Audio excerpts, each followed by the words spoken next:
to Inside the Seller Studio. Today we're going to talk about the unspoken rules of etiquette when at a garage sale or an estate sale. Are there really unspoken rules? We think so. So we're going to go over some of the things that we do that should be common sense, but maybe not be common sense. And hopefully we don't sound like we're up on a soapbox complaining, because John said that's what I sounded like when I went over the topics with him when we decided what to discuss. The first thing we're going to talk about is money. Who's responsible for the change, the small bills, the ones, the fives, when you are going to a garage sale? Is it the responsibility of the person holding the garage sale, or is it the responsibility of the person going to the garage sales? I know you've seen a lot of videos on this with people that you follow, and I think we may have a little bit of an unpopular opinion. Yeah, so a couple weeks ago, a very popular YouTube reseller, Harry Tornado, talked about this while he was at the flea, and he said he thought it was the responsibility of the seller to have change. I remember a long time ago, my dad had a garage sale for the church, and the first lady in the door bought like 2 doilies and a lace tablecloth, I believe, because I was there helping him. He told her $3, and she had been gloating about walking around telling us about everything because she was a professional garage seller. So this is about 14 years ago, and I just had never heard that term, professional garage seller. But the real point of the story is she tried to pay with $100 bill. And from that point on, I was like, I'm not going to be that person that travels with $100 bills or $50 bills to garage sales when I'm spending $3. She was the first person, and my dad did not have change. So he ended up just giving them to her. I mean, it was for the church. We're trying to, raise money for the youth group, but it was just, that left such a bad taste in my mouth. I 100% was not going to be that person that didn't have change. So we think that the person going to it should have change more so than the person having it. That being said, when we have garage sales, we have change because we know people are not prepared. But I will say, we will plan $20 in ones and maybe 40 in fives when we have a garage sale. Let's say the first 3 people only buy a $1 item. I'm out of change. Yes, we prepared, we had change, but enough, the first 3 people didn't, and now we're out of change. And that has happened before, where then the next people are like, well, you don't have any change. Well, we did, but we kind of expected more people to be a little prepared when coming to garage sales. So yeah, we think the buyer, us, the buyer should have change. It doesn't hurt that the seller has a little bit, but yeah, I'm not asking everyone to travel around with quarters and nickels and dimes. No, we don't do change. No. Like ones and fives. We're talking just small bills so you can get your totals. Plus, the longer they take to count your change back, 2 things happen. You're missing out at other garage sales, and you're more likely to get the wrong change. Not everybody handles cash for a living, and especially at 7, 7:30, 8 o'clock in the morning, not everybody is tip-top shape, mentally. So you're more likely to get the wrong change back, and it's going to cost you more in the end. Mm-hmm. And if there are weeks that we didn't prepare, usually John prepares a day or 2 ahead of time. There are ATMs now that you can choose your bills when you get your money out, so that makes it really easy. But if by chance we don't have a lot of ones and fives, we'll each take a 20 to the gas station and buy a drink and get change, so we at least can start the day off with some smaller bills, for sure. Yes. The next thing is when you are shopping at garage sales, when we're shopping at garage sales, we always pick up the items that we are wanting to buy. If it ends up being a lot, we make a pile. And we're not necessarily making a pile to get the better deal. We're making a pile so we don't have to carry everything with us and we still have free hands to look at. The other way is to not do the pile, is just to leave the item, yell at the garage sale person and say, I want this box, and then walk away. So then the next person that walks up starts digging through it, and then I guess that buyer thinks it's the responsibility of the garage sale holder to protect his or her box. No. I don't think that should be the rule. I think if you want it, you should pick it up and put it in a pile or carry it with you at all times. We've picked up multiple items on the table with other stuff for sale and had someone yell at us across the sale, "That's mine! I'm going to be buying that." Yes. Okay. Well, for sure. We had no idea. How are we supposed to know? For sure. And then I remember at one garage sale that I had a pair of boots in my hand, and a lady asked how much those boots were that gentleman is holding. I mean, I actually did end up giving the boots to her because they weren't the greatest boots, and they need to be cleaned, and we all know I hate cleaning shoes, but seriously, they're in my hands. I feel like that's, 9/10 of the law. Isn't that possession or something like that? But yeah, so pile or hold, we will always pile or hold. We will not leave it on the table and then, expect the seller to help us out. Yes. Oh, so this one's a big one for me. Price or no price. So we've done our garage sales multiple ways. Personal garage sales that we've had here. We've not priced anything and just kind of let people give us a price. That's a lot of work because the people, nobody wants to give the first number. We all know the rule. I guess there's a rule. And they... back and forth. But then if you do put a price on it, they're going to offer less anyways. So then why do you take your time and go through everything and price it individually? But then we've also done, which I saw on one video one time, a long time ago, and then we did it here, is we just got sidewalk chalk, made squares. Everything in this square is $3. Everything in this square is $5. This one's $10. This one's $1 or whatever. And it does make it kind of tricky when people pick up stuff from all the different squares. You just have to know what you have. But you just kind of have to remember where you put it and be firm in what you thought or where it was. And you have to kind of clean up after each wave of people that have been there and they moved everything. I also, I think I've talked about it before, but the little pricing kits that they sell that come with your garage sale signs, the $7.50. Like they ran out of 5s and they ran out of 10s, so they put that $7.50 on there. I don't carry quarters, and I don't expect them to have quarters, but they put this one that has $7.50 on it. I mean, we end up having to go to the car for quarters. Yeah. So, what do you prefer? Do you prefer it to be priced or not priced? I like the price because most of the time we go to garage sales where they have friends over and they're all chit-chatting and nobody's paying attention to us, and I feel rude interrupting their conversation to ask how much something is. Or I hate when they give me price ranges. Mm-hmm. They don't give me a price. They give me a price range for one item. Like, just price it. I like it 10? priced. I don't know, 15? 12? Well, whatever. How about 5? I don't know. I don't know if I can do 5. Okay, you said whatever. So, price. Price is a interesting one. I prefer stuff priced. And then I'll do the pile, the bundle deal, because then I know where I'm standing. I hate taking blind bundles up, because it gets awkward. Because then if you don't like the price, are you supposed to put all the stuff back? Do you just walk away? Do you remove a couple items to try to get the price down? Do you figure out what they're really overvaluing and remove that, and then buy your pile? So it's a real trick. Mm-hmm. It is. The next one is when you're at a garage sale, how much distance do you give a complete stranger who you know nothing about? If they're bending down looking at something, do you lean over them to look through stuff? Like, I'm very big on personal space. I loved, the COVID pandemic. Everyone had to stay 6 feet apart.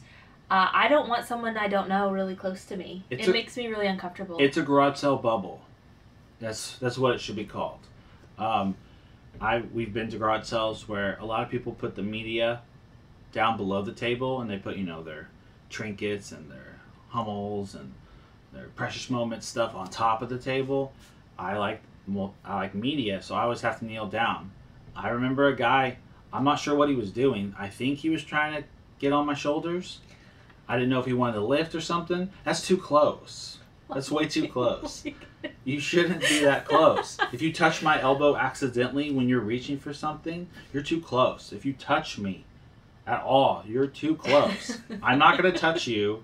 You shouldn't touch me. I think if you're looking at a table and you kind of use that 2 feet, everything in front of me, 2 feet wide, is in my bubble. Don't reach over my bubble because you don't know what I'm looking at. I wouldn't reach over unless I asked. I would definitely say, hey, can I grab that Walkman? You're looking at the precious moments, of course. And they would probably say yes. But I'm not going to just reach over into what I would consider their bubble. No. I just don't want to be touched. Usually we block for each other if we've learned. So if we have, one of us has to kneel down, the other kind of stands guard Hovers. So no one we kind of hover. Too close. Yeah. Just think of it like a drone protecting you. We're just kind of walking back and forth, kind of keeping everybody, especially if it's something really good and there's good, you see the horde of people coming, you kind of just do the block. Especially for her, because if she kneels down something, people are just weird. There's a lot of weird people, so I'm gonna block for sure. Another one. This one, actually, we just ran across it this week at an estate sale. We look at ads for garage sales, and sometimes there's a lot of good stuff that we want to see. And what do you do when there's just too much and you can't see it all? We usually just, be an adult and pick a direction and hope for the best. But earlier this week at an estate sale, it was a massive estate sale. I think it's the biggest one we've ever been to. They had a lot of vintage items, specifically clothing. I don't even know if it was really good clothing. Based on what I was seeing, it didn't seem that good. Wouldn't know. 2 people decided that they were the only ones who should get to look at the clothing, and they just picked up, the entire clothing rack. Closetfuls. It was more than one clothing rack. From end to end. They on picked the up hangers. the whole thing and carried it to a corner. In a room, blocked off this room, and made their piles with all the vintage clothing so no one else could get in to look at anything else in that room or any of the clothing. And even the people hosting the estate sale were asking them to move and to stop doing that, and they just didn't care. Mm-hmm. They were just taking their time looking through everything, and we never got to look through it. I just left. I know there's always we good found stuff. other stuff, and there was so much in this house. It's not like I was dying to look at it, but I couldn't even tell you. All I heard was they yelled out Barry Manilow once when I walked by, and I was just like, okay, great. I missed out on a Barry Manilow shirt. That's really what I was looking for. But it's just, I don't know. It's just kind of That's common kind courtesy. of a weird one to me, to actually move things around at someone else's sale. Block off an area, preventing other people from buying it, and just making it your temporary home. Yeah. And people do that. I mean, it's interesting when they claim it, but they don't end up buying it. Yes. They didn't buy all those pieces of clothing. They probably bought, 10, 15, maybe 20%. But I don't know. I guess they thought because they had waited in line, maybe they were one of the first people. The people arrived I don't think it was these people, but the first person in line arrived at 11 p.m. the night before. It didn't open till 9. That's pretty dedicated commitment. I mean, we strolled in a couple hours after the sale started. We strolled in an hour and a half, 2 hours afterwards.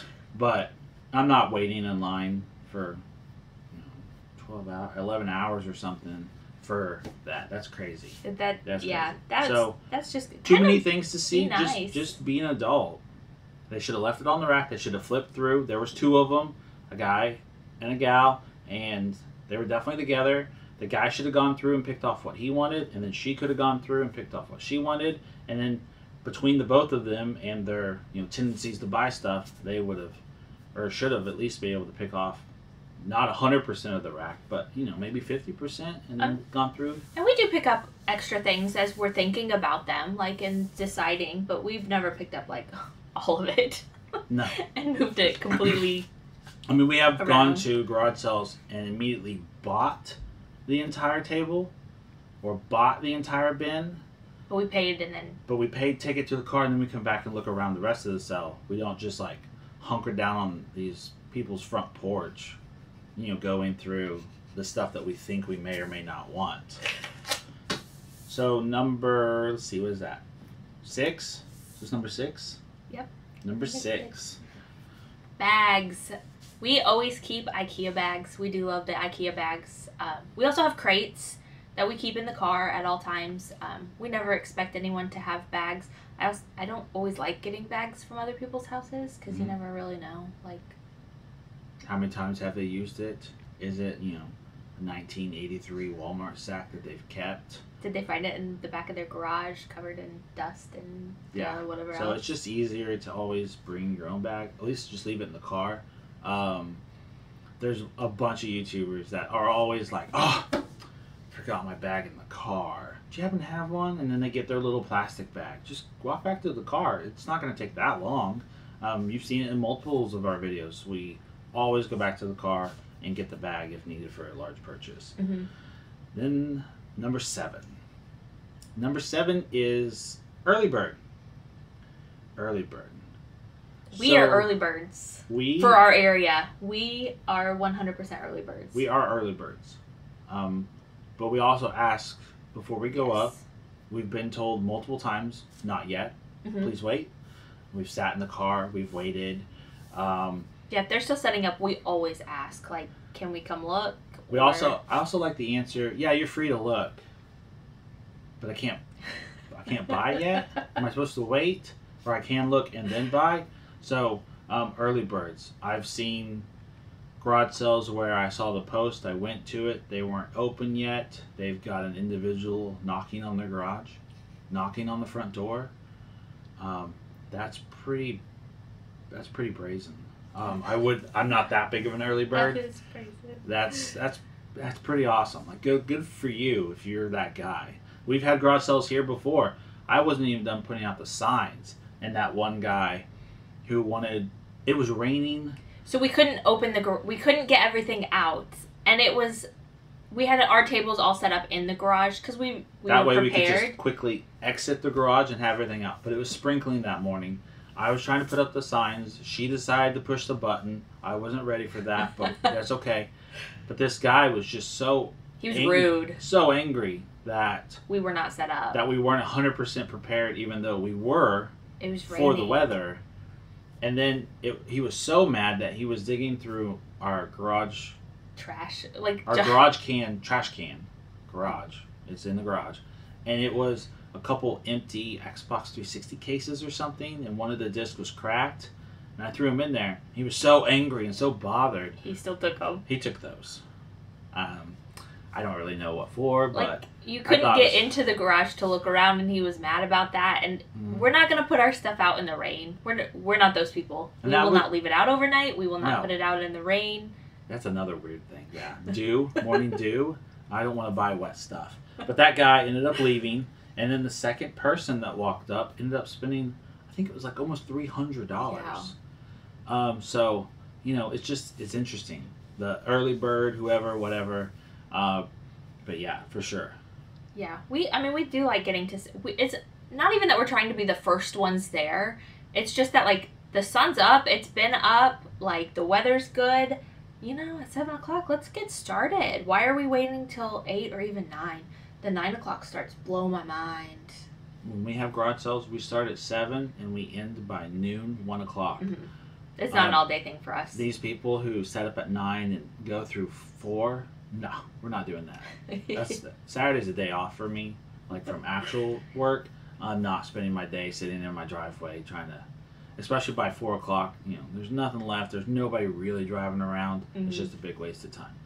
But, so those are our top 7 etiquette rules for garage sales, mm-hmm. for what we would think would be important in 2024. But we do have one honorable mention. And that honorable mention is to all the sellers out there. If you have a garage sale, if you post a garage sale, if you put up signs, you should have a garage sale. Or take down your ad and your signs if you change your mind. Yeah. You're fine. Nobody can do anything against you, but it's just kind of rude to, like, post all these advertisements and then not have it. Talk just all week long, posting pictures, you're staging, blah, blah, blah. And then, come Saturday, you say it's 8 o'clock, we're there at 8:05. There's not even a mouse moving around, and you're you're just not doing it. Take down your signs, take down your posts, be polite. At the end of your garage sale, take down your garage sale sign. I don't want to see the same sign the next week. Because I always forget. I never know what's a new sign and what's an old sign. John we've has chased to remember. so many signs, wasted so much time. To all those sellers out there, Please. if you're not having it, remove it. Yes. Take it down. Take your signs down. It's pretty. It's just polite.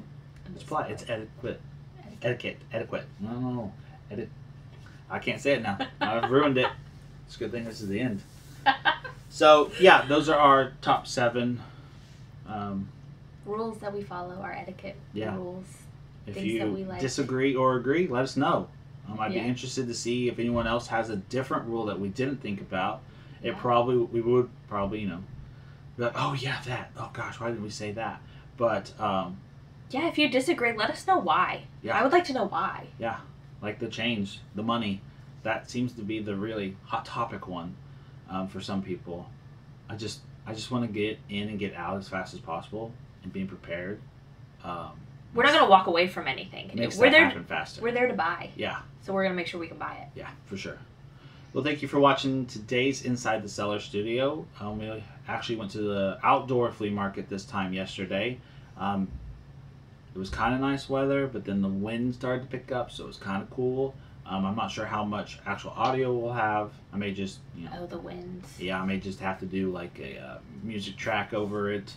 But we ended up getting a pretty good lot of something towards the very end. So tune in this Wednesday and see what's up. And thank you. And see you guys next week. Yeah.